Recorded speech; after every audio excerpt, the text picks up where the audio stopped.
Europe 1, le grand direct des médias.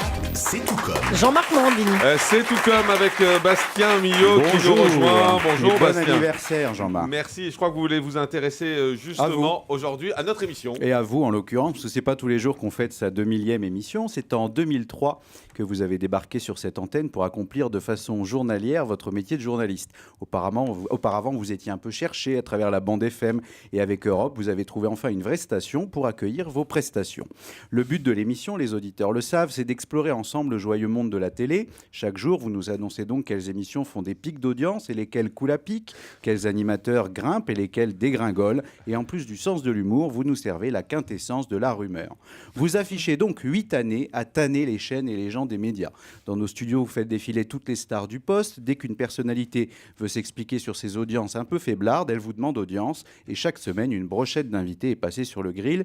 D'ailleurs, il faut bien le reconnaître à l'occasion de ce millésime que certains invités vous ont bien millénaires. Oui, je confirme. Vos perpétuelles vacheries vous ont valu quelques fâcheries. Par exemple, et on s'en étonne, cela fait quelques années qu'on n'a pas eu Jean-Luc Delarue en ligne. C'est la conséquence. En ligne, c'est facile ça. C'est la conséquence de votre style, mais pourtant c'est vrai, c'est la conséquence de votre style sans langue de bois, Jean-Marc. Pas de compromis, pas de copinage. Ceux qui ont crucifié ont fini crucifiés.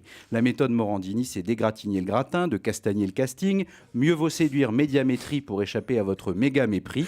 Du haut de votre mètre 85 et armé de votre franchise légendaire, vous êtes grand et direct. Bref, vous êtes vous-même un grand direct des médias. Bon, le grand direct des médias, ce sont aussi des rubriques cultes. Oui, vous n'imaginez pas combien de personnes attendent chaque jour, transitent devant leur transistor, que vous lanciez le fameux télérépondeur, même si parfois, il faut bien le reconnaître, quelques fous y trouvent asile, car après tout, qu'un auditeur estime que telle Miss Météo porte des jupes trop courtes, à nous aussi, ça nous fait une belle jambe.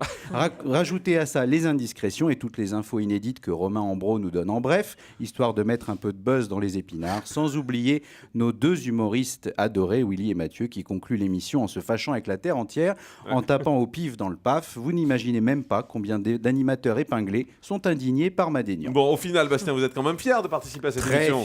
Très fier. Et même si parfois les médiatiques, les auditeurs, eux, ont pris goût à cette tranche de la journée où le monde de la télé est coupé en tranches, sans oublier qu'avec Julie, vous faites la paire, et je ne parle pas uniquement de cette stupide publicité qu'on nous répète à tout bout de champ. Quant à moi, au bout de 372 portraits brossés dans le sens du poil, des blagues à tiroir, j'en ai encore plein mes armoires, dommage pour vous.